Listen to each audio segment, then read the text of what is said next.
Hello everyone, welcome to Sprint UPSC. We are discussing class 11th history of Tamil Nadu board and हम हैं chapter 6 में and we are discussing the Mauryan Empire. So अब तक हम समझ चुके हैं political history Chandragupta Maurya, Bindusara, Ashoka the great के बारे में. लेटर मौर्यन के बारे में समझा था हमने. आज हम पढ़ेंगे मौर्य का एडमिनिस्ट्रेशन. पूरा फोकस रहेगा एडमिनिस्ट्रेशन पे. काफ़ी एक्सीलेंट एडमिनिस्ट्रेशन था.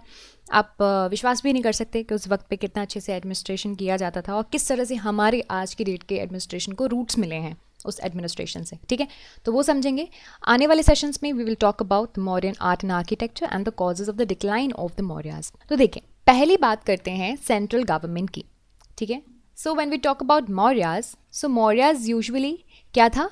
मौर्यन एम्पायर था बेसिकली मोनार्कियल, है ना, यानी कि मोनार्क हुआ करता था. दूसरे सिस्टम्स जो थे, जो जैसे कि रिपब्लिक्स, ओलिगार्कीज, दैट वो prevalent in the pre modern India's has collapsed now. तो जो रिपब्लिक्स और ओलिगार्कीज यानी कि कुछ set of people who control the particular regions, उसको ओलिगार्की बोलते हैं. सो वो सारे सिस्टम्स अब तक कोलैप्स हो चुके थे. अब आ चुका था proper monarchial rule. Although Kautilya who has actually supported in a way monarchial form of government, तो भी उनका ये कहना था कि पूरा एब्सोल्यूट पावर रॉयल्टी के पास नहीं होना चाहिए, है ना. उन्होंने बोला किंग से कि किंग को लेनी चाहिए कुछ एडवाइसेस. एडवाइसेस किससे लेंगे? एडवाइसेस लेंगे किससे? मिनिस्ट्री से, कुछ एक्सपर्ट्स से. ठीक है, जिसकी वजह से आपका जो एडमिनिस्ट्रेशन है वो अच्छे से चल पाए. इसीलिए आपको यहाँ पे देखने मिलेगा during the time of modern administration you will find the council of ministers. Okay, there were council of ministers, जिसको उस वक्त बोला जाता था मंत्री परिषद. अभी भी यही बोला जाता है ना. ये जो मिनिस्टर्स थे वो किंग को असिस्ट करते थे in the matters of administration. And इसमें कौन कौन हुआ करते थे? पहली बात, होते थे पुरोहित, महामंत्री होते थे, सेनापति होते थे एंड युवराज होते थे. ये सिमिलर आपको सिचुएशन इनकी देखने मिल जाएगी. जो मॉडर्न डे आईएएस ऑफिसर्स होते हैं हमारे यहाँ, वही पोजीशन इनकी थी. ठीक है, इनको एक्चुअली बोला जाता है, आप समझ लीजिए, इनको बोलते थे सिविल सर्वेंट्स. ठीक है, सिविल सर्वेंट्स यानी कि इनको बोला जाता था अमात्यस. ये आपको याद रखना है. ये डे टू डे एडमिनिस्ट्रेशन को देखा करते थे. मैंने आपको बताया these were the officers, they were very much similar to the officers of independent India that we see today, IAS officers. इनका सिलेक्शन मेथड भी थोड़ा डिफरेंट था. इसको बहुत ही अच्छे से कौटिल्य ने, चाणक्य ने एलैबोरेट किया है. Ashoka he appointed dhamma mahamatras to supervise the spread of dhamma. अब जैसे कि हमने देखा था कि उनको क्या करना था, उनका एम क्या था कि धम्मा सारी सोसाइटी में पहुंच जाए. तो इसके लिए इन्होंने अपॉइंट किए कुछ ऑफिसर्स जिनका नाम रखा धम्म महामंत्रस. सो ये आप देख सकते हो यहाँ पे जो सिविल सर्विस थी मॉडर्न स्टेट की, वो काफ़ी अच्छे से वेल ऑर्गेनाइज्ड थी. ठीक है, starting from the Kautilya's and then here Ashoka. Now talking about the revenue department. Revenue department भी अलग था जिसका नाम था समहर्ता. ठीक है, अब ये क्या था समहर्त? ये था चीफ ऑफ रेवेन्यू डिपार्टमेंट, यानी कि रेवेन्यू डिपार्टमेंट का एक चीफ समहर्त बोला जाता था. वो क्या करता था? जो भी रेवेन्यू होगा एम्पायर का उसका इंचार्ज रहेगा. ओके, अब रेवेन्यू कहाँ कहाँ से आता था? रेवेन्यू आता था लैंड से, इरिगेशन से, कस्टम से, शॉप टैक्स दिया करते थे, फेरी टैक्स होता था, forest, mines, pastures, licence fees from the craftsmans, fine collected by the law courts. तो इस तरह से ये करते थे रेवेन्यू को कलेक्ट. हमारे यहाँ भी आजकल टैक्सेस और जितनी भी चीज़ें से हम पैसे गवर्नमेंट को देते हैं, वही आप उसी को आप यहाँ पे तरीका समझ लीजिए. ठीक है, लैंड रेवेन्यू फिक्स था, दैट इज़ लैंड से आपको जो रेवेन्यू देना पड़ेगा that is 1/6 of the produced. उस लैंड से आपने जो भी प्रोड्यूस किया उसका 1/6 पार्ट आपको गवर्नमेंट को देना पड़ेगा. ठीक है, the main items of the expenditure of the state, यानी कि अब देखो आप मॉडर्न डे में क्या करते हो, आप गवर्नमेंट को क्या करते हो? देखो गवर्नमेंट है, ठीक, यू आर अ सिटीजन, आप गवर्नमेंट को दोगे टैक्सेस. ठीक है, अब गवर्नमेंट इस टैक्स का क्या करेगा? आपको किसी तरह की सर्विसेज प्रोवाइड करेंगे, है ना. गवर्नमेंट कोई वेलफेयर एक्टिविटीज़ या फिर सर्विसेज स्कीम्स निकालेगी या फिर रोड्स कंस्ट्रक्ट करवाएगी, ब्रिजेस कंस्ट्रक्ट करवाएगी. बेसिक है ये, है ना. तो उसी तरह से यहाँ पे भी एक्सपेंडिचर कहाँ पे जाता था? पहली बात स्टेट रिलेटेड टू, यानी कि जो भी आपके किंग और उसके हाउस होल्ड से जो भी खर्चा निकलता है वो, आर्मी में, गवर्नमेंट सर्विस की जो भी सैलरी बनती थी वो, पब्लिक वर्क्स करने में, पुअर्स को रिलीफ देने में, और रिलीजन पे, इन सारी चीज़ों पे ये सारा खर्चा किया जाता। तो आप देख लीजिए कितने अच्छे से प्रॉपरली इलैबोरेटेड है यहाँ का revenue department. Now talking about the army, when we talk about the army, army भी बहुत ही अच्छे से ऑर्गेनाइज थी। ओके, अब आर्मी का चीफ होता था सेनापति। ओके, सेना का चीफ, एंड उसके जो सैलरीज थी वो भी आपको देखने मिलेगा कि कैश में दी जाती थी, है ना। कौटिल्य का कहना था कि salaries of different ranks of the army officers were different. And according to the Greek author Pliny, the Mauryan army consists of 6 lakhs infantry, 30,000 cavalry and 9,000 elephants and 8,000 chariots. तो आप देख लीजिए कितनी बड़ी आर्मी उस वक्त पे इन्होंने खड़ी करके रखी थी।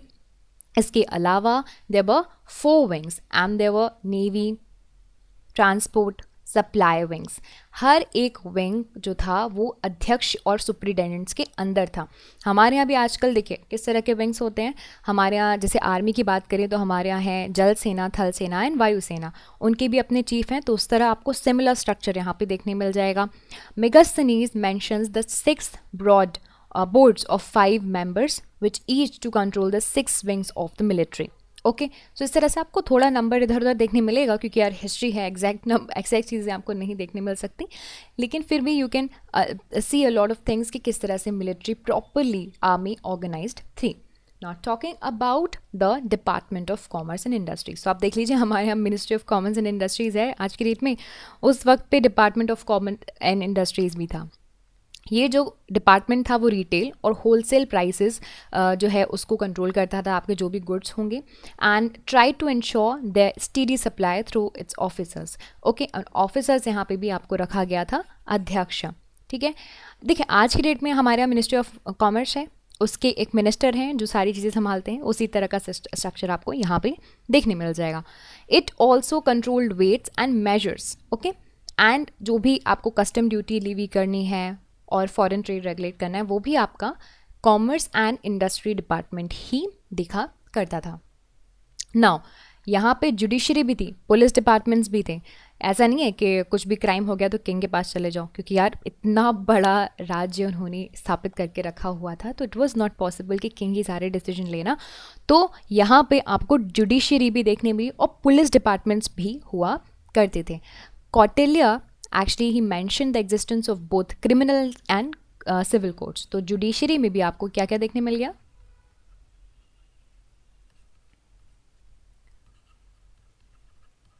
Criminal courts and civil court, दोनों टाइप के कोर्ट थे। चीफ जस्टिस भी था, ठीक है, जो भी आपके कैपिटल्स में सिचुएटेड था, जिसको बोला जाता था धर्माधिकरण। ओके, ऑल्सो यहाँ पे आपको देखने मिला सबऑर्डिनेट कोर्ट्स, है ना, सब ऑर्डिनेट कोर्ट्स भी थे, एंड प्रोविंशियल कैपिटल्स में सिचुएटेड थे, डिस्ट्रिक्ट्स में सिचुएटेड थे, और आमित्यस के अंदर थे। इनमें आपको डिफरेंट पनिशमेंट्स भी देखने मिली। यहाँ पे डिफरेंट पनिशमेंट्स भी थी, जैसे कि फाइन्स, या फिर आपको जेल के अंदर बंद कर दिया जाएगा, मल्टीलेशंस, या फिर डेथ। जिस भी तरह की आपकी गलती होगी, ऑफेंस होगा, उस तरह का आपका जो भी होगा आपका टॉर्चर्स होगा। Tortures were employed to extract truth, है ना, तो टॉर्चर्स भी दिए जाते थे, जैसे कि आज की डेट में भी आपको जेल जाओगे तो पुलिस डंडे मारती है सच निकालने के लिए। यहाँ पे भी किसी तरह के टॉर्चर्स जो है वो प्रैक्टिस किए जाते थे कि ट्रूथ को निकालने के लिए। पुलिस स्टेशंस भी थे आपको प्रिंसिपल सेंटर्स में, हर प्रिंसिपल सेंटर्स में पुलिस स्टेशंस भी मिल जाएंगे। कौटिल्य, अशोका एडिक्ट्स में, दोनों में जेल और जेल के ऑफिशियल्स की बातें आपको देखने मिली हैं। Dhamma mahamatras were asked by Ashoka to take steps against the unjust imprisonments. ठीक है, तो ये बात भी है जो मैंने आपको इनिशियली हम पढ़ चुके हैं ना अशोका की धम्मा में, कि वो ह्यूमन ट्रीटमेंट की बात करते हैं about to the prisoners also. तो इनका कहना था कि इन्होंने धम्मा महामंत्रा से बोला कि स्टेप ली जाए कि जो इम्प्रिजनमेंट्स अनजस्ट तरीके से की जाती है उसके खिलाफ। Okay, and remission of sentence is also mentioned in the Ashoka's inscription. So आप देख लीजिए कि कितना आगे तक की इनकी जो थी वो सोच थी उस वक्त पे भी। Now talking about the census, तो उस वक्त पे सेंसस भी हुआ करता था. In fact this was a very regular exercise, एक परमानेंट इंस्टीट्यूशन था सेंसस. ठीक है, तो सेंसस में मौर्य के पीरियड में जो ऑफिशियल्स हैं विलेज जा जा के लोगों को गिनते थे, उनके कास्ट भी लिखते थे, उनके ऑक्यूपेशंस भी लिखते थे, उनके घर पे कितने एनिमल्स हैं वो भी काउंट किया करते थे. और फिर उसके बाद इसका क्रॉस चेकिंग भी हुआ करता था. ठीक है, स्पाइस को भेज के क्रॉस भी डेटा वो क्रॉस चेक करा करते थे. तो इस तरह से क्या है ना, वो पॉपुलेशन पता चल जाती थी कि म्युनिसिपल ऑफिसर्स को कि पॉपुलेशन इनकी इंडिजिनस पॉपुलेशन कितनी है और फॉरेन पॉपुलेशन कितनी है. तो census was a permanent institution थे और बहुत ही अच्छा फीचर है मॉडर्न एडमिनिस्ट्रेशन का. Now talking about the provincial and local administration. So provincial and local administration की जब हम बात करते हैं तो वो भी आपको यहाँ पे देखने मिला. ओके, मौर्यन एम्पायर को 4 प्रोविंसेस में डिवाइड कर दिया गया. इंपॉर्टेंट है, इसको याद रख लीजिए. तक्षशिला, उज्जैन, स्वर्णगिरी एंड कलिंग. ठीक है, ये 4 पार्ट थे. एंड जो इन पार्ट्स में प्रोविजनल गवर्नर्स थे, है ना, हर एक पार्ट में एक रॉयल फैमिली का गवर्नर सेटअप कर दिया गया था, उसको रख दिया गया था. ये लॉ एंड ऑर्डर आपके और कलेक्शन ऑफ टैक्सेस जो भी उस रीजन में है उसका क्या करेगा, उसको मेंटेन करेगा. फिर district administration was under the incharge of Rajukas. Rajukas district administration देखते थे. तो आप देख लीजिए यहाँ पे भी हमारा जो 3 टियर टाइप का सिस्टम है ना, तो वहाँ पे भी आप थोड़ा उससे कनेक्ट कर सकते हैं. नॉट जस्ट सेइंग कि एकदम एग्जैक्ट है, but connect, you can connect in order to understand. ठीक है, तो आपको मॉडर्न जो कलेक्टर्स हैं उनका पोजीशन आपको राजूकास करते थे. फिर इनको असिस्ट करते थे yuktas and subordinate officials. Village administration भी आपको था, है ना, जिस in the hands of gramini and the officials were superior called gopa. ठीक है, इनको आपको याद रखना है. और ये जो है वो 10-15 विलेजेस को देखा करते थे. बोथ कौटिल्य, मैगस्थनीज, इन्होंने बताया है म्युनिसिपल एडमिनिस्ट्रेशन के बारे में, तो ये भी हुआ करता था. Arthashastra contains the full chapter on the role of nagarika और you can say city superintendent. तो आपको देखने मिलेगा, म्युनिसिपल एडमिनिस्ट्रेशन भी देखने मिल गया, है ना. इसका काम क्या था नगरिका का? मेनली लॉ एंड ऑर्डर देखना आपके जो भी नगर है उसमें.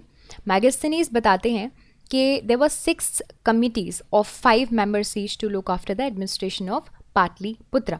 तो यहाँ पे आपको ये मेंशन मिला. ये जो कमिटीज़ हैं वो देखती थी industry, foreign, registration of birth and death, trade, manufacture, sale of goods, collection of sales. तो ये सारी चीज़ें आपको उस वक्त पे भी देखने मिल जाएंगी. So this is it about the Mauryan administration. In the upcoming session, we will try and talk about the Mauryan art and architecture and causes of decline. So this is it for this video. I hope you like this video, and if you did, you can subscribe to the YouTube channel for more videos and updates. And also you can download the Sprint UPSC app to practice book chapter and topic wise. Remember candidates, just reading books and watching videos are not going to help you out unless you practice thoroughly. So identify your mistakes and work to improve your performance, and Sprint UPSC is the perfect app to do all of this. अगर आपको ये video पसंद आया हो तो हमारे YouTube channel को subscribe कीजिए और वीडियोज़ एंड अपडेट्स के लिए. साथ ही साथ डाउनलोड कीजिए स्प्रिंट यूपीएससी ऐप. यहाँ पर आप अपनी book chapter and topic wise practice कर सकते हैं.